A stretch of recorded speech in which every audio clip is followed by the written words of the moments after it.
Ray Brown's Talking Birds. Made possible by the generous support of the Birdwatchers General Store, Orleans, Cape Cod. Birdwatchersgeneralstore.com. By Vortex Optics with the VIP warranty. Their unlimited lifetime promise to keep you and your optic covered. Learn more at vortexoptics.com. And by Hog Island Audubon Camp. For full camp schedule, program details, and to register, visit hogisland.audubon.org. Good morning, afternoon, or evening. Welcome to our show number 1059, during which we'll uncover more fascinating facts about bird behavior in a visit to the Talking Birds Science Corner. Plus, we'll listen to an audio postcard from Slovakia that we'd planned to listen to last week, and we'll pair it with a card from Canada. Plus, Mike O'Connor's Let's Ask Mike segment will enlighten us about hawks, about how hawks hunt. And here's that first audio postcard. It's a very brief one from Elaine and avian friends. Good morning. 8 a.m. at the Outer Battery in St. John's, Newfoundland and Labrador, Canada. This is Elaine W., listening to the gulls. Thank you, Elaine. Now, Siva Golpadanayanan gives us part 2 of his report from Central Europe. Hi, Rain friends. This is Siva continuing the postcard from the Slovenska Raj forest area in Slovakia. What you hear in the background are a Eurasian blackcap, a Eurasian robin, a Eurasian wren, and also red-breasted flycatcher, which is what we came to see here. Such a beautiful morning, a bit chilly, but quite sunny. All right, happy birding. Happy birding to you, and thank you, Siva, for that audio postcard from Slovenska Raj in Slovakia. Well, we love getting audio postcards, and we know that our listeners love them as well. They tell us so, and if you'd like to make one for us, we'd all love that. Very easy to do, and you can do it from wherever you're looking at or listening to birds, including from your kitchen window or wherever. Just grab a smartphone and record what you're seeing for 30 seconds to a minute, and then send the resulting file to this address, ray@talkingbirds.com. That's ray@talkingbirds.com. No G in talking. We do something about conservation just about every week, and we're happy to say this week it's some conservation good news. It's from Pennsylvania, where a Penn Environment has settled a landmark lawsuit against Styropek USA, a company that was dumping plastic illegally into the Ohio River just north of Pittsburgh. Penn Environment and allies sued Styropek to hold the company accountable for releasing tiny plastic pellets into our waterways and the environment. Plastic pellets, a.k.a. nurdles, are typically about the size of a small pea. Once released into the environment, they act as toxic sponges, absorbing toxic substances from the surrounding water, including pesticides, heavy metals, even bacteria and viruses. Fish, birds, and other wildlife can then accidentally swallow these toxic plastic bits. Well, concerned citizens first found plastic pellets floating in the Ohio River in nearby Raccoon Creek. They eventually traced the plastic upstream to a Styropek facility that manufactures plastic pellets. Outside the facility, they documented the pellets floating in the water and covering aquatic vegetation along the banks of the creek. With the settlement, Styropek agrees to redesign its stormwater collection system to capture all of its pellet waste. That'll have a direct impact on the Ohio River Basin and help protect clean water in western Pennsylvania. In addition, Styropek will pay a $2.6 million penalty for violating the Clean Water Act. That victory will protect the headwaters of the Ohio River Basin and the 5 million people who rely on it for clean water. The plaintiffs say it will also set the standard that we should have had all along, that plastic manufacturers shouldn't be dumping any plastic into our water. What we have there is our mystery bird. Preview of the contest that comes later in our show. We give away contest prizes every week. First, here is the description of our bird. It's North America's largest member of the Charadridae family of lapwings, plovers, and dotterels. In breeding plumage, males have a white head and nape, with wings that are gray and black with white spots. The face, throat, chest, belly, and legs are black. Females are similar, with less contrast, though, between the shades. In non-breeding plumage, our bird is mostly gray-brown above with a grayish-brown breast, whitish belly, and dark gray legs. A distinguishing characteristic of the bird when seen in flight from below are its black axillars, or armpits. In winter, our mystery bird can be found along all the coasts of the U.S. after breeding season in the far north regions of Canada and Alaska. Wonderful prizes here, including this from Plain Products. That's Plain with an E, whose mission is to provide clean, sustainable products in reusable aluminum bottles, not plastic. Good for both your body and the planet. And it's a 4-part travel set. Shampoo, conditioner, body wash, and body lotion. Everything from Plain Products is biodegradable, color-safe, and toxin-free.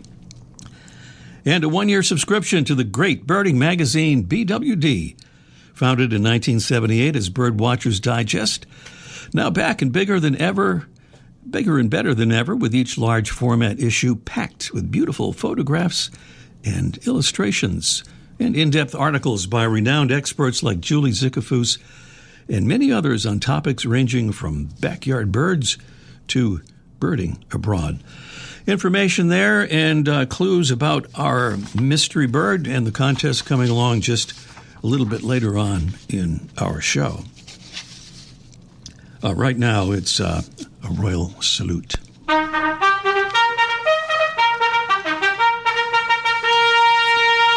Yeah, we salute Adam Kay from Grand Rapids, Michigan. Thank you so much, Adam, for becoming a Talkin' Birds ambassador and helping us get the word out about helping birds and our planet. That's what our show is all about.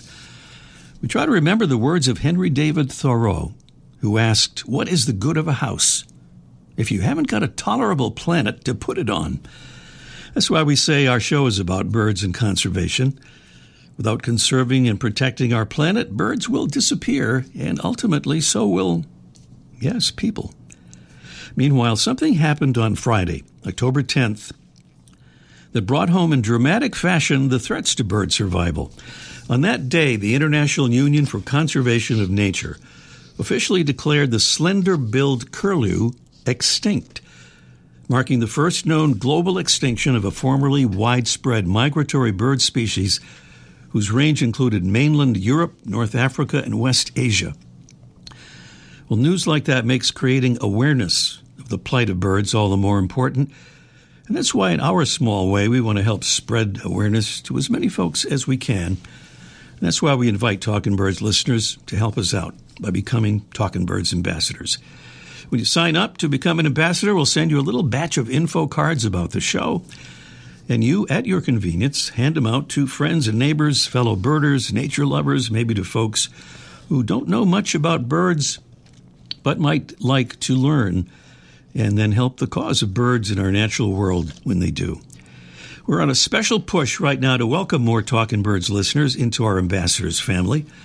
Signing up is as simple as visiting our website, talkinbirds.com, and clicking on the Get Involved tab at the top of the homepage, where you'll see the very easy sign-up process.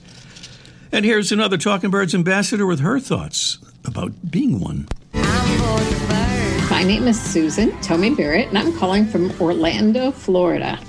I became a Talkin' Birds ambassador because I enjoyed the show, and I feel it's a really good way to get people to learn about birds in an enjoyable way.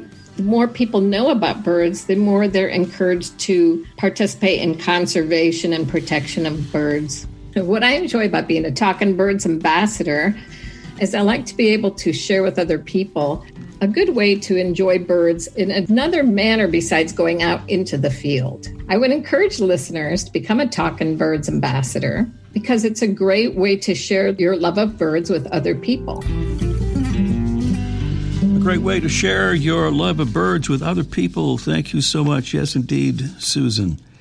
So, Talkin' Birds listeners, if you like our show and if you'd like to help us spread the word about birds and the health of our planet, please do join our ambassadors family today. Once again, to do it, just click on the Get Involved tab right at the top of our homepage, talkinbirds.com. No G in talkin', and the rest is easy. Well, still to come today, we'll find out why birds' days are getting longer when we meet up with our Debbie Bleacher in the Talkin' Birds Science Corner. Also today, the famous Birdwatchers General Store's Mike O'Connor will join us for a Let's Ask Mike segment, almost live from the archive, about hawk hunting techniques. And up next, direct from the Galápagos Islands, it's today's featured feathered friend, presented by the Bigger and Better BWD magazine, with each large format issue packed with beautiful photos and illustrations and in-depth articles ranging from backyard birds to birding abroad. Experience birds up close with BWD at bwdmagazine.com. On an October Sunday about 8 years ago, we aired our show live from the Galápagos Islands, the famous archipelago straddling the equator, about 560 miles west of Ecuador. The Galápagos are known for their large number of endemic species, found nowhere else on Earth, which were studied by Charles Darwin in the 1830s, and which inspired his theory of evolution by means of natural selection. One of those endemic species, and one of the most unusual ones, is today's featured feathered friend, the flightless cormorant, also known as the Galápagos cormorant. As its name suggests, the flightless cormorant has, through the process of evolution, lost the ability to fly, with wings that are about 1/3 the size that would be required for flight. The lack of predators and abundant food in the islands made flying unnecessary. The flightless cormorant, the largest of all cormorant species, has blackish upper parts and a brown breast and belly. It has a long bill with a hook at the tip and turquoise eyes. Flightless cormorants feed primarily on eels and octopuses, or octopi, which they find by diving to the ocean floor, with their powerful legs and webbed feet letting them kick toward their prey and spear them from above. Like other cormorants, this bird has feathers that are not waterproof, and they spend time after each dive drying out those small wings in the Galápagos sunlight. Nanopterum harrisi, the flightless cormorant, today's Talkin' Birds featured feathered friend. Oh, by the way, you can hear that Talkin' Birds Galápagos Islands episode under the listen button at talkinbirds.com. Look for show number 644, 1st of October, 2017. And welcome to our latest, now the 10:59, and Debbie Bleacher standing by in the Talkin' Birds Science Corner. Come up to the lab and see what's on the slab. Good morning, Debbie. Good morning, Ray. Well, we had a recent Mystery Bird Contest bonus question about birds keeping longer hours because of light pollution. Now, in the Science Corner, you'll tell us more about that. Oh, yes. Researchers at Southern Illinois University and Oklahoma State University have figured out that birds get up earlier and stay up later in response to light pollution. They analyzed more than 4 million vocalizations from about 580 species of birds active during daytime hours, and they discovered that on average, birds in areas with lots of light pollution are active almost an hour longer than birds in areas without it. And this is true all over the world. And how did they figure it out? By accident, like a lot of scientific discoveries. 2 years ago, Dr. Brent Pease installed a computer and recording device at the Touch of Nature Outdoor Education Center at SIU, and all he wanted to do was record, identify, and play back birdsong to help students get interested in birds. The computer generated a sort of data dashboard, and it showed that birds were keeping longer hours than he expected. So he and his colleague, Dr. Neil Gilbert at OSU, decided to record in other places and to take measurements of light pollution in those places. All right. Let me guess, the more light pollution, the longer the birds were active.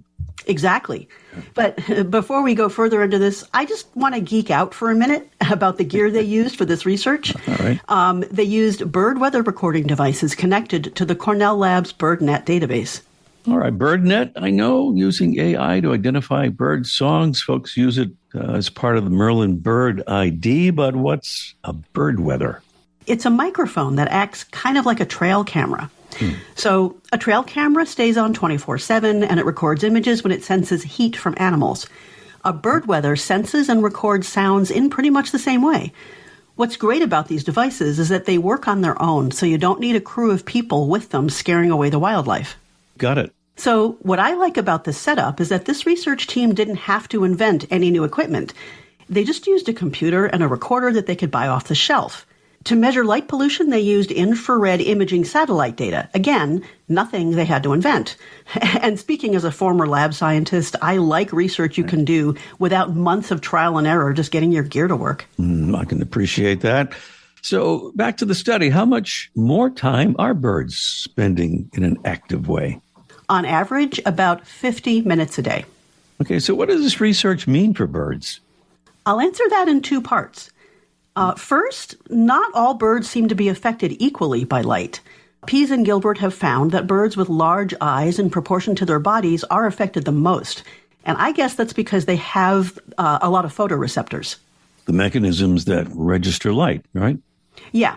So as for how the extra active time affects them, nobody knows yet. I imagine it could be good or bad. And how so? The bad could be that their bodies or brains suffer from lack of rest, just like ours do. So maybe they get sick more easily, or they can't heal from injuries as quickly, or their cognitive ability declines.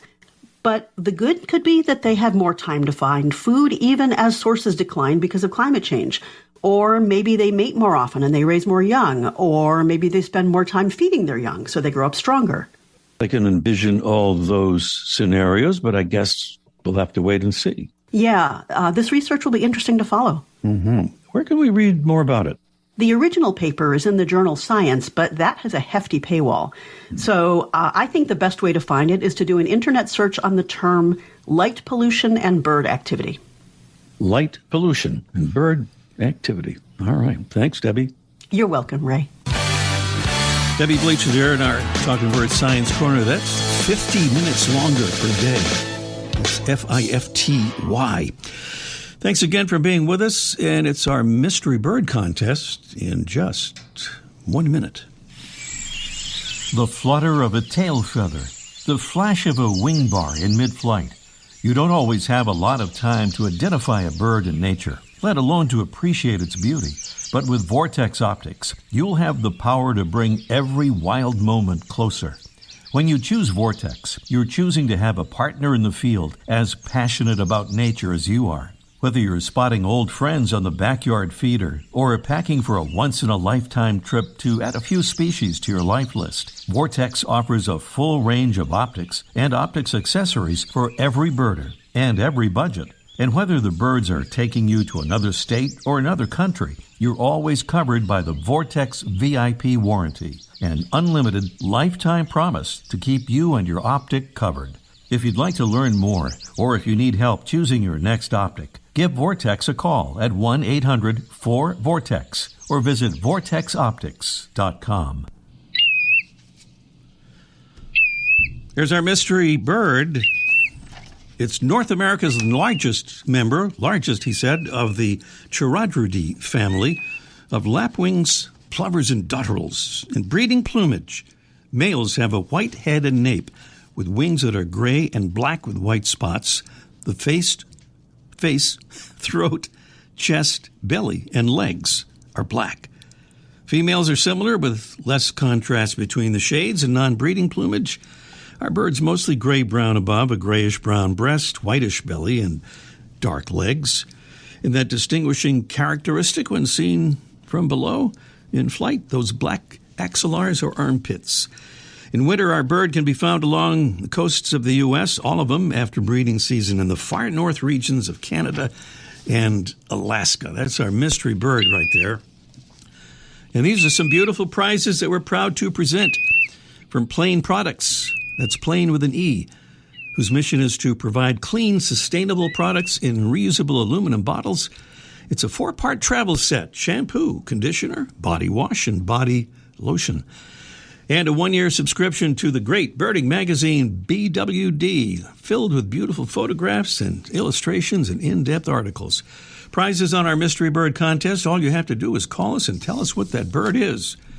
Take a guess if you're not sure, because the drawing will determine our winner. Here is the phone number, 781-837-4900.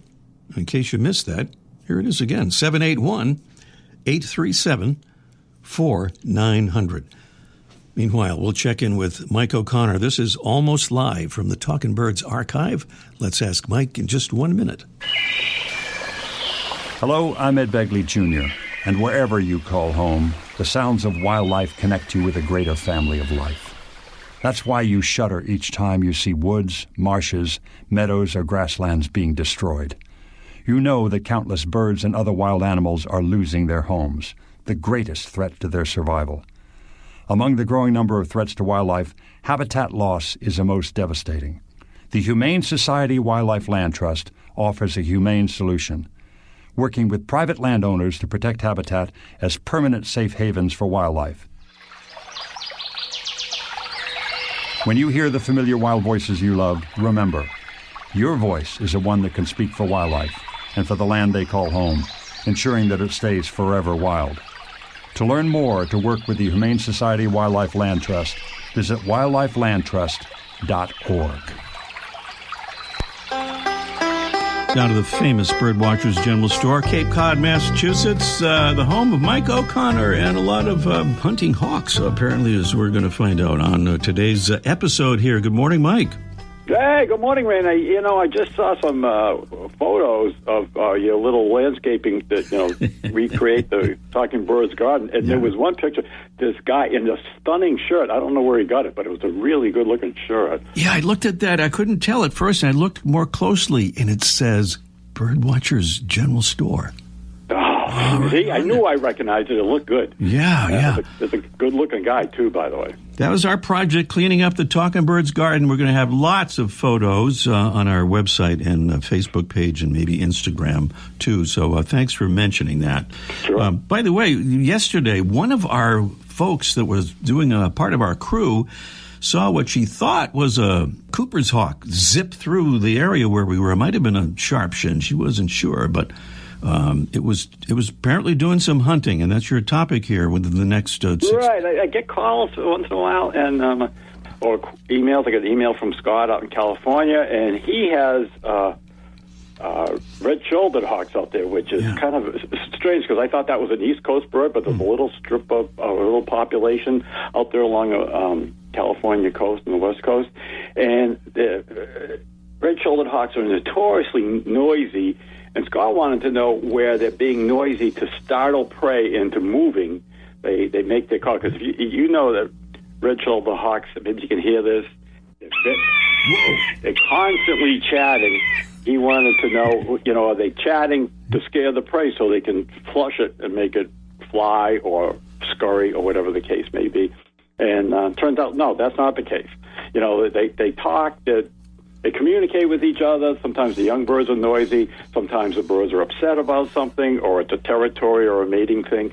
But it's not hunting. When hawks hunt, they shut up. They get quiet, especially red-shouldered hawks or red-tailed hawks or those kind of beauties. They sit in a tree branch, and they wait for something to come by, and they're quiet about it. Yeah. Oh, and I got about 45 minutes more of this talk. Yeah, I know. Speaking of being quiet, but Mike, I got to apologize. We're just really late on time here, so bad clock management. I'll finish it after I hang up.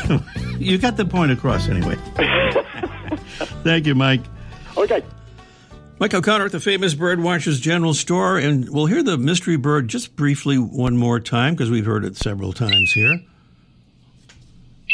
That ought to probably do it right there.